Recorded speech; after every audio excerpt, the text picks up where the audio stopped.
DD Tamil நேயர்களுக்கு அன்பு வணக்கம். ஆயுர்வேதத்தில் ஆரோக்கியத்துக்கான பல கருத்துக்களை நம்ம நிகழ்ச்சியில் பதிவு பண்ணிட்டு இருக்கோம். அந்த அடிப்படையில் ஆரோக்கியத்திற்கு அடிப்படை தேவை சம அக்னி. அக்னி என்றால் பசி, தீ, நெருப்பு, எப்படி வேணாலும் சொல்லலாம். இது சீராக இருக்கணும். நம்ம எந்த ஒரு பொருளை சாப்பிட்டாலும் அது செரிச்சா மட்டும்தான் அது ஆரோக்கியமாக மாறும். இதை நம்ம பாரம்பரியத்திலிருந்து பார்ப்போம். இன்றைக்கு கடவுளை வழிபாடும் ஒரு சக்தியாக நம்ம நெருப்பை பார்க்குறோம். பஞ்சமகாபூதங்கள், அதாவது ஐம்பெரும் பூதங்களில் நெருப்பு என்பது மிகவும் தூய்மையானது. அதனால தான் கடவுளை வணங்கும் வடிவமாக நெருப்பை பார்க்கிறோம். அதனால தான் அக்னி ஹோமம் இந்த மாதிரி விஷயங்களை நம்ம பாரம்பரியத்திலே செஞ்சுருக்கோம். ஏன்னா இந்த அக்னியானது எல்லா பொருட்களையும் செரித்து அதை கழிவுகளை வெளியேற்றணும். அப்போ அது சீராக இருக்கணும். நான் பல நிகழ்ச்சிகளில் சொல்லியிருக்கேன். ஒரு சோறு வேகணும்னா நெருப்பு சீராக இருந்தால் அந்த சோறு கரெக்டாக வேகும்.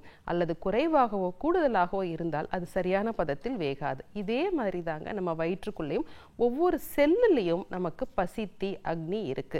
வயிற்றில் நம்ம எடுத்துக்காட்டாக பார்த்துக்கலாம். நம்ம நிறைய உணவுகளை எடுத்துக்கிறோம், அளவு அதிகமாக எடுக்கிறோம், அல்லது ரொம்ப செரிக்கிறதுக்கு கஷ்டமான உணவுகளை எடுக்கிறோம். அப்படி எடுக்கும்போது என்னாகும், ஒரு நாள் இல்லை 2 நாள், பல நாட்களுக்கு இது நல்லது, இது சத்தானது, இது உடம்புக்கு கலர் வரும், அல்லது நம்ம முடி வளரும், இப்படி பல அட்வர்டைஸ்மெண்ட்ஸ் நமக்கு வந்துட்டு இருக்கு. அப்போ நம்ம பசி தீயை அறியாமல் ஏகப்பட்ட உணவுகளை சாப்பிடும் பொழுது அந்த பசி தீயானது ரொம்ப மந்தமாகும் அல்லது அதி தீவிரமாக வேலை செய்யும். அப்போ என்னாகும், நம்ம சாப்பிட்ற உணவு சத்துக்களாக மாறாது, கழிவுகளாக மாறி உடல்ல ஆங்காங்கே தேங்கும். இதை 3 வகையாக நம்ம பிரிச்சுக்கலாம். வாதம் அதிகமான பொருட்களை எடுத்துக்கிறது, எடுத்துக்காட்டாக வறட்சியாக எடுத்துக்கிறது, ரொம்ப இலகுவாக எடுத்துக்கிறது, பொரி நிறையா சாப்பிட்றது, அப்புறம் ட்ரைடு ஃப்ரூட்ஸ் நிறையா எடுத்துக்கொள்ளும்போது அந்த அக்னியானது விஷமமாக மாறிடும். அதாவது சில நேரங்களில் செரிக்கும், சில நேரங்களில் செரிக்காது. பலர் இந்த விஷயங்களை நம்ம சொல்கிறத நம்ம கவனிச்சிருப்போம். இரண்டாவதாக பார்த்தீங்கன்னா பித்தம் சார்ந்த அக்னி, தீக்ஷ்ண அக்னின்னு சொல்லுவோம். தீக்ஷ்ணம்னா ரொம்ப அந்த பசித்திய ரொம்ப தீவிரமாக இருக்குது. சில பேருக்கு பார்த்தீங்கன்னா கொஞ்சம் சாப்பிட்டாலும் சீக்கிரமாக பசிக்கும், நிறைய சாப்பிட்டா இன்னும் சீக்கிரமாக பசிச்சிரும். இப்படி அந்த பசி தீயை அடக்க முடியாமல் இருப்பாங்க. இதனால் என்னாகும், அந்த வயிற்றில் உணவு இல்லாதப்ப அது திசுக்களையும் சேர்ந்து அரிக்க ஆரம்பிச்சிடும். இதை தான் நம்ம கேஸ்ட்ரோ இன்டெஸ்டைனல் ப்ராப்ளம்ஸ் அல்லது நம்ம கேஸ்ட்ரோ இசோஃபேகல் ரிஃப்ளெக்ஸ் டிசார்டர்ஸ் அப்படின்னு சொல்லுவோம்.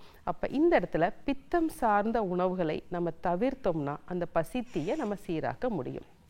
மூன்றாவதாக பார்த்தீங்கன்னா மந்தாக்னி அப்படின்னு சொல்லுவோம். மந்தாக்னி அப்படின்னா அந்த பசித்தீயானது மந்தமாக இருக்குது. சில பேர் சொல்கிறத பார்த்துருப்போம், எனக்கு கொஞ்சம் சாப்பிட்டாலும் நீண்ட நேரம் ஆகுது, பசிக்க மாட்டேங்குது, எனக்கு ரொம்ப டயர்டாகவே இருக்குது, நான் ஒரு நாள் முழுசும் சாப்பிடாம இருந்தாலும் எனக்கு பசிக்கிறது இல்லை. இந்த இடத்துல பார்த்திங்கன்னா அதுக்கு மந்தாக்னி, மந்தமான தன்மையுடைய அக்னி.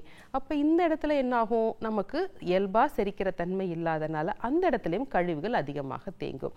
இந்த கழிவுகள் உடம்புல தேங்குச்சுன்னா நம்ம உடம்புல இருக்க 3 தோஷங்களையும் அது சீற்றமடைய செய்து கழிவுகளாக உடல்ல ஆங்காங்கே தங்கும். எங்கெல்லாம் போய் தங்குதோ அந்த இடத்துல நோய் ஏற்படும். சரி, அப்போ அந்த பசி தீயை நம்ம சீராக்கணும்னா முதல் விஷயம் நம்ம செய்ய வேண்டியது, நம்ம காலையில் எழுந்த உடனே ஆரம்பிக்கிறது.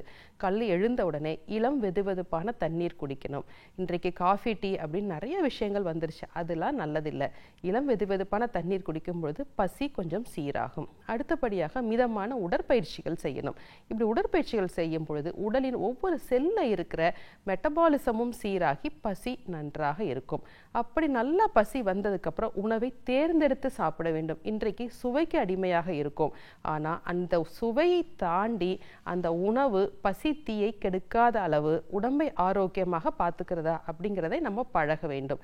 எடுத்துக்காட்டாக ஆயுர்வேதம் என்றைக்குமே சொல்லுது, இளம் சூடான அல்லது வெதுவெதுப்பான புதிதாக சமைக்கப்பட்ட உணவுகளை மட்டுமே சாப்பிடுங்க. குளிர்ச்சியான உணவுகள் உடம்புக்கு நல்லது கிடையாது. இப்படி குளிர்ச்சியான உணவுகள் சாப்பிடும் பொழுது அக்னியில மாற்றம் வரும். ஒரு வேளை சாப்பிட்ட பிறகு நன்றாக பசித்த பிறகே அடுத்த வேளை உணவை உட்கொள்ள வேண்டும். மலம் சீராக போகுதான் பார்க்கணும். இப்படி ஒவ்வொரு விஷயங்களும் நம்ம நுணுக்கமாக கற்றுக்கொண்டு நம் தலைமுறையினருக்கும் நம்ம சொல்லிக் கொடுக்கும் பொழுது என்றைக்குமே நம்ம ஆரோக்கியமாக வாழ முடியும். சரி நேயர்களே, இன்றைக்கு அக்னி பசித்தீயை பற்றி சில குறிப்புகளை தெரிந்து கொண்டோம். வேறொரு நிகழ்ச்சியில் சந்திக்கலாம். நன்றி.